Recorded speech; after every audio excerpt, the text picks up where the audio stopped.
Cookery சேனலை பார்த்து யார் வேணாலும் சமையல் பண்ணலாம். ஆனா சுவையான சமையல் பண்றது எப்படி?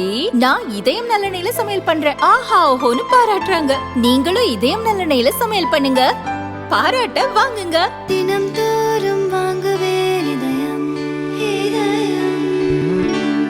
தற்போது விற்பனையில் அதிக மதிப்பெண் பெற சுறாவின் 10, 11 மற்றும் 12ஆம் வகுப்புகளுக்கான கொஸ்டின் பேங்க் மிகவும் குறைவான விலையில் அனைத்து கடைகளிலும் கிடைக்கும். உடனே வாங்கி பயன்பெறுவி.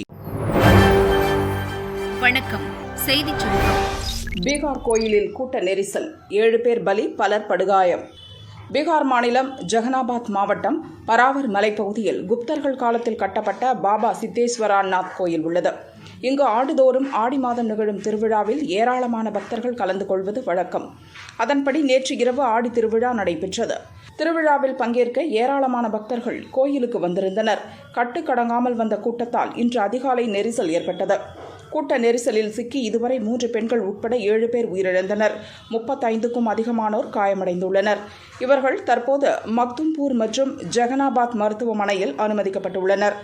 உயிரிழந்தவர்களை அடையாளம் காணும் பணி நடைபெற்று வருவதாக காவல்துறை தரப்பில் தெரிவிக்கப்பட்டுள்ளது. ஹிண்டன்பர்க் அறிக்கை எதிரொலி, சரிவுடன் துவங்கிய பங்குச்சந்தை. அமெரிக்காவின் பிரபல முதலீட்டு ஆய்வு நிறுவனமான ஹிண்டன்பர்க் பங்குச்சந்தைகளில் அதானி நிறுவனம் முறைகேடுகளில் ஈடுபட்டு வருவதாக கடந்த ஆண்டு குற்றம் சாட்டியது. அதையடுத்து அதானி குழும பங்குகள் விலை சரிந்தது. இது தொடர்பான வழக்கை செபி எனப்படும் பங்குச்சந்தை ஒழுங்காற்று வாரியமே விசாரிக்கட்டும் என சுப்ரீம் கோர்ட் தீர்ப்பளித்தது. இந்நிலையில் அதானி குழும முறைகேடு புகார் தொடர்புடைய வெளிநாட்டு நிதி நிறுவனங்களின் முதலீட்டு திட்டங்களில் மதாபிபுரி புட்ச் பங்குகளை வைத்திருக்கிறார். எனவேதான் அக்குழுமத்துக்கு எதிரான விசாரணையில் செபி முறையாக செயல்படவில்லை என ஹிண்டன்பர்க் ஆய்வு நிறுவனம் குற்றம் சாட்டியது. இந்த குற்றச்சாட்டுகள் அடிப்படை ஆதாரமற்றவை, உள்நோக்கம் கொண்டவை என செபி தலைவர் மறுப்பு தெரிவித்துள்ளார். அதானி குழுமமும் மறுப்பு தெரிவித்துள்ளது. ஹிண்டன்பர்க் ஆய்வு நிறுவனத்தின் அறிக்கை இன்றைய பங்குச்சந்தையில் எதிரொலிக்கும் என எதிர்பார்க்கப்பட்டது. அதேபோல் இன்று பங்குச்சந்தை இறக்கத்துடன் துவங்கியது. காலை 10 மணி நிலவரப்படி சென்செக்ஸ் 436.45 புள்ளிகள் சரிந்து 79,269.45 புள்ளிகளாக வர்த்தகமாகின. நிப்டி 142.3 புள்ளிகள் சரிந்து 24,225.20 புள்ளிகளாக வர்த்தகமாகின. ஹிண்டன்பர்க் அறிக்கை எதிரொலியால் அதானி குழும பங்குகள் 7% அளவிற்கு சரிவை சந்தித்தன. அந்த வகையில் Adani enterprises, Adani ports, Adani power, Adani energy உள்ளிட்ட பங்குகளின் விலை சரிவை கண்டுள்ளது. பங்குகள் விலை சரிவால் அதானி குழுமத்தில் முதலீடு செய்தவர்களுக்கு 53,000 கோடி ரூபாய் இழப்பு ஏற்பட்டுள்ளது. நள்ளிரவில் கொட்டி தீர்த்த கனமழை, வீடுகளுக்குள் புகுந்த மழைநீர். கிருஷ்ணகிரி மாவட்டத்தில் நேற்றிரவு பலத்த மழை பெய்தது. நெடுங்கல், போச்சம்பள்ளி, பெனுகொண்டபுரம், பாரூர் உள்ளிட்ட பல்வேறு பகுதிகளில் கனமழை கொட்டி தீர்த்தது. இதனால் தாழ்வான பகுதிகளில் மழைநீர் தேங்கியுள்ளது.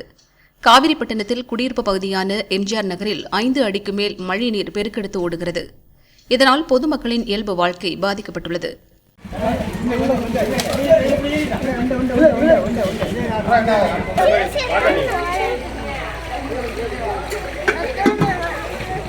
கிருஷ்ணகிரி மாவட்டத்தில் கடந்த 24 மணி நேரத்தில் அதிகபட்சமாக நெடுங்கல் பகுதியில் 123 மில்லிமீட்டர் மழையும், போச்சம்பள்ளி பகுதியில் 97 மில்லிமீட்டரும், பெனுகொண்டபுரம் பகுதியில் 95.20 மில்லிமீட்டரும் பதிவாகியுள்ளது.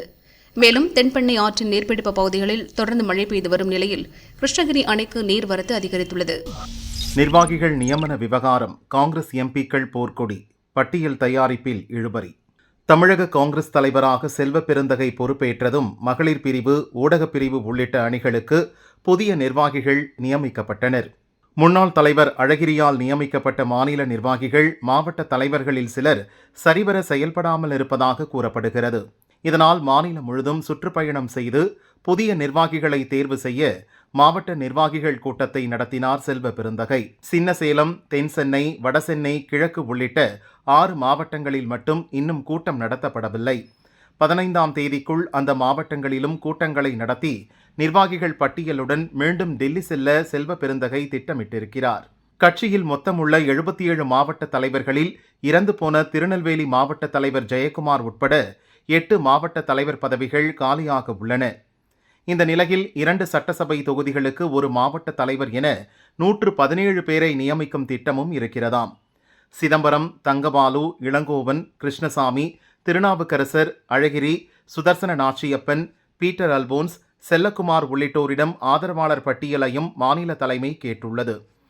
இந்த தகவல் தெரிந்ததும் நிர்வாகிகள் நியமனத்தில் தங்களுக்கு பங்கு வேண்டும் என தமிழக காங்கிரஸ் எம்பிக்கள் குரல் கொடுத்து வருகின்றனர். மாணிக்கம் தாக்கூர், கார்த்தி சிதம்பரம், விஷ்ணு பிரசாத், சுதா ராமகிருஷ்ணன் உள்ளிட்டோர் தங்களது வெற்றிக்கு உழைத்தவர்களுக்கு பதவி பெற்று தருவதில் ஆர்வமாக உள்ளனர். மாவட்ட நிர்வாகிகள் பட்டியலில் தங்களது ஆதரவாளர்களே இடம்பெற வேண்டுமென நினைக்கின்றனர். வட்டார தலைவர் பொறுப்பிலும் ஆதரவாளர்களை நியமிக்க முயற்சிக்கின்றனர். ஒரு எம்பிக்கு மாநில, மாவட்ட பொறுப்புகளில் இத்தனை பதவிகளை கட்டாயம் ஒதுக்க வேண்டுமென எம்பிக்கள் தரப்பிலிருந்து கட்சி தலைமைக்கு நெருக்கடி கொடுப்பதால் நிர்வாகிகள் பட்டியல் தயாரிப்பில் இழுபறி ஏற்பட்டுள்ளது. கோவை அபுதாபி முதல் ஃபிளைட் கேப்டன் செய்த தரமான செயல். அப்படி என்ன நடந்தது? பொதுவாக விமானத்தில் தமிழை கேட்பது மிகவும் அரிதானது. இந்தியாவை பொறுத்தவரை இந்தியிலும் ஆங்கிலத்திலும் தான் விமான அறிவிப்புகள் பெரும்பாலும் வரும். விமான ஊழியர்களும் இந்தி, ஆங்கிலம் சரளமாக பேசுவார்கள். விமானம் பறக்கும் முன்பும், நடுவானில் பறக்கும் போதும், தரையிறங்கும் முன்பும் கேப்டன் சொல்லும் அறிவிப்புகள் ஆங்கிலத்தில்தான் இருக்கும். அரிதாக தமிழ் ஒலிக்கும். இப்படி ஒரு சூழலில்தான் கோவை அபுதாபி இடையே துவங்கப்பட்ட முதல் விமானத்தில் கேப்டன் தமிழில் பேசி பயணிகளை குஷிப்படுத்தினார். அன்று நள்ளிரவு 1:03 மணிக்கு அபுதாபியில் இருந்து புறப்பட்ட விமானம் காலை 6:33 மணிக்கு கோவை ஏர்போர்ட் வந்தது. விமானத்துக்கு வாட்டர் சர்வீஸ் அடுத்து உற்சாக வரவேற்பளிக்கப்பட்டது.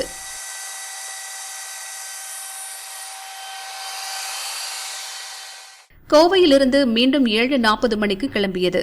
முதல் முறையாக கோவையில் அபுதாபிக்கு நேரடியாக பறக்க இருந்தனர் பயணிகள். அவர்களுக்கு தமிழில் பேசி இன்ப அதிர்ச்சி தந்தார் கேப்டன் விவேக் கந்தசாமி. நான் கேப்டன் விவேக் கந்தசாமி, என் கூட வர்றது கேப்டன் வினோத் குமார் சந்திரன். 2 பேருமே கோவைக்காரங்க தான். முதல் ஃபிளைட்ல கோவைக்காரங்க இயக்குறது ரொம்ப பெருமையா இருக்குன்னு அவர் சொன்னதும் கைத்தட்டலால் அதிர வைத்தது. ரொம்ப மகிழ்ச்சி. ஃபர்ஸ்ட் ஃபிளைட் இண்டிகோ இருந்தேங்க 6C149. நான் உங்க கேப்டன் விவேக் கந்தசாமி. இன்னைக்கு உங்களை என் கூட வந்து கேப்டன் வினோத் குமார் சந்திரன். நாங்க 2 பேருமே கோயம்புத்தூர் தான். ஸோ அது ரொம்ப பெருமையா இருக்குது. நம்ம first flight Coimbatore. Kovai Abu Dhabi இடையே வாரத்தில் 3 சேவை.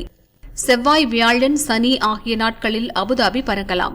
கோவையிலிருந்து அமீரகத்துக்கு இயக்கப்படும் 2வது நேரடி விமானம் இது. ஏற்கனவே கோவையிலிருந்து ஷார்ஜாவுக்கு ஏர் அரேபியா விமான சேவை வழங்கி வருகிறது.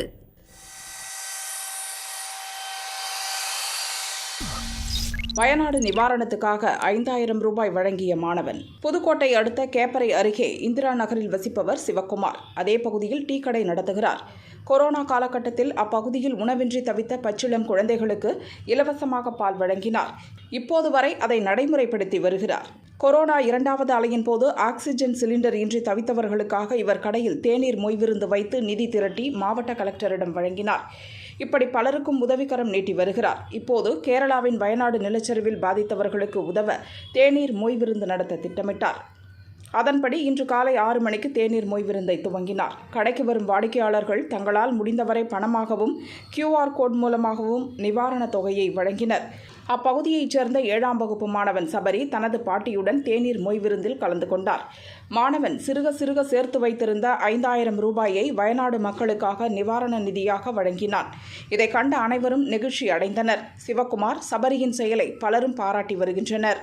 மொய்விருந்தில் வசூலிக்கப்படும் நிதியை நேரடியாகவோ அல்லது மாவட்ட நிர்வாகத்திடமோ வழங்க உள்ளதாக சிவக்குமார் தெரிவித்தார்.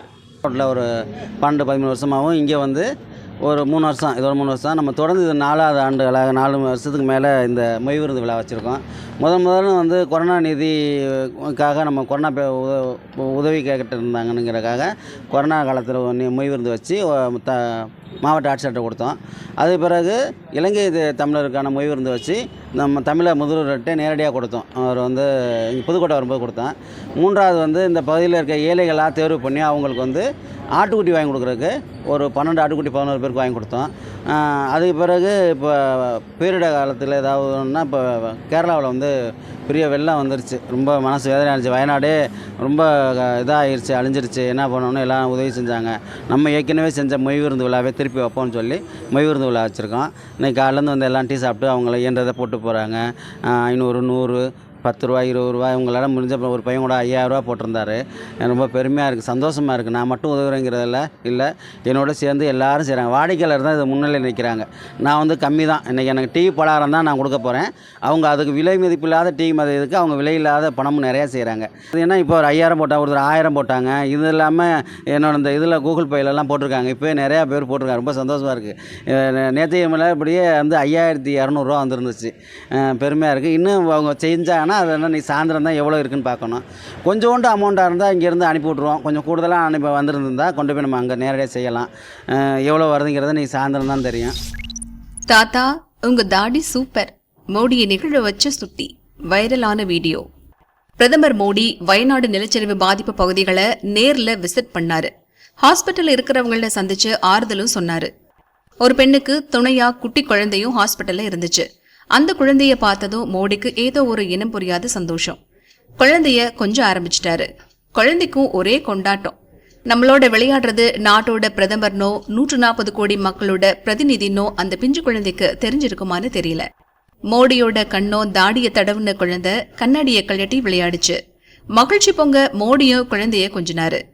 இப்ப நிகழ்ச்சியோட அந்த வீடியோவை மோடி ஷேர் பண்ணியிருக்காரு.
திருச்செந்தூர் கோயிலில் திண்டாடும் பக்தர்கள். தீர்வு எப்போது? முருகப்பெருமானின் அறுபடை வீடுகளில் 2ஆம் படை வீடான திருச்செந்தூர் சுப்பிரமணிய சுவாமி கோயிலில் குருதலமாகவும் பரிகார தலமாகவும் விளங்குகிறது. சூரனை வதம் செய்த இடமான இங்கு நடக்கும் கந்தசஷ்டி விழாவில் லட்சக்கணக்கான பக்தர்கள் திரள்கின்றனர். சமீப காலமாக மாதந்தோறும் பௌர்ணமி நாளில் லட்சக்கணக்கான பக்தர்கள் கடற்கரையில் தங்கி வழிபடுகின்றனர். பக்தர்களின் வருகை நாளுக்கு நாள் அதிகரித்து வரும் நிலையில் அதற்கேற்ப அடிப்படை வசதிகள் இல்லாததால் அவதியடைகின்றனர். இதுகுறித்து பக்தர்கள் கூறியதாவது: திருப்பதிக்கு இணையாக திருச்செந்தூரை மாற்றுவதாக கூறி இந்து சமய அறநிலையத்துறை HCL நிறுவனம் சார்பில் 300 கோடி ரூபாய்க்கு பெருந்திட்ட வளாக பணிகள் நடக்கின்றன. HCL நிறுவனம் மட்டும் 200 கோடி ரூபாய் உபயமாக வழங்கியது. பெருந்திட்ட வளாகத்தில் பக்தர்கள் ஓய்வறை, காத்திருப்பு அறைகள், அன்னதான மண்டபம், கல்யாண மண்டபம், கலையரங்கம், முடிக்காணிக்கை மண்டபம் என பல கட்டுமானங்கள் நடக்கின்றன. இதற்காக கோயில் வளாகத்தில் இருந்த பழைய கட்டிடங்கள் அகற்றப்பட்டு புதிய கட்டுமான பணி ஜரூராக நடக்கிறது. கோயில் வளாகத்தில் இருந்த விடுதிகள் 2017இல் அகற்றப்பட்டுவிட்டன. அதற்கு பதிலாக யாத்ரீகர்கள் நிவாஸ் விடுதிகள் கட்டப்பட்டு 90% பணிகள் முடிந்துவிட்டன. பர்னிச்சர் உள்ளிட்ட இறுதிக்கட்ட பணிகளுக்காக நிதி இல்லாமல் அப்பணிகள் தொய்வாக நடக்கின்றன. அறநிலையத்துறை கூடுதல் நிதி ஒதுக்கீடு செய்தால் மட்டுமே யாத்ரீகர்கள் நிவாஸ் விடுதிகள் பக்தர்கள் பயன்பாட்டிற்கு வரும். இது ஒருபுறம் இருக்க பழைய கழிப்பறைகள் குளியல் அறைகளும் அகற்றப்பட்டுவிட்டன. இதனால் கோயில் வளாகத்தில் ஆங்காங்கே பக்தர்கள் குளிக்க தண்ணீர் தொட்டிகள், சிறிய அளவிலான கழிப்பறைகள் கட்டப்பட்டுள்ளன. விசேஷ நாட்களில் பல்லாயிரக்கணக்கான பக்தர்கள் வரும்போது இந்த சொற்ப எண்ணிக்கையிலான கழிப்பறைகள் போதுமானதாக இருப்பதில்லை. வெளியூர்களிலிருந்து வரும் பக்தர்களின் வாகனங்களை நிறுத்த கோயில் வளாகத்திலேயே போதிய இடமில்லாத நிலையும் உள்ளது. வெளியூர் வாகன ஓட்டிகள் எங்கே நிறுத்துவதென தெரியாமல் ஆங்காங்கே நிறுத்திவிடுகின்றனர். இதனால் நகரில் போக்குவரத்து நெரிசல் ஏற்பட்டு போலீசாரால் அபராதம் விதிக்கப்படுகிறது. கோயில் பெருந்திட்ட வளாக பணிகளில் மட்டும் கவனம் செலுத்தி நகரத்தை அப்படியே விட்டுவிட்டனர். கோயிலுக்கு செல்லும் வாகனங்களை ஊருக்கு வெளியே ஒருங்கிணைந்த பஸ் ஸ்டாண்ட், வாகனம் நிறுத்துமிடம் ஏற்படுத்தி கொடுத்தால் மட்டுமே பக்தர்கள் படும் அவஸ்தைக்கு முற்றுப்புள்ளி வைக்க முடியும் என்றும் பக்தர்கள் கூறுகின்றனர்.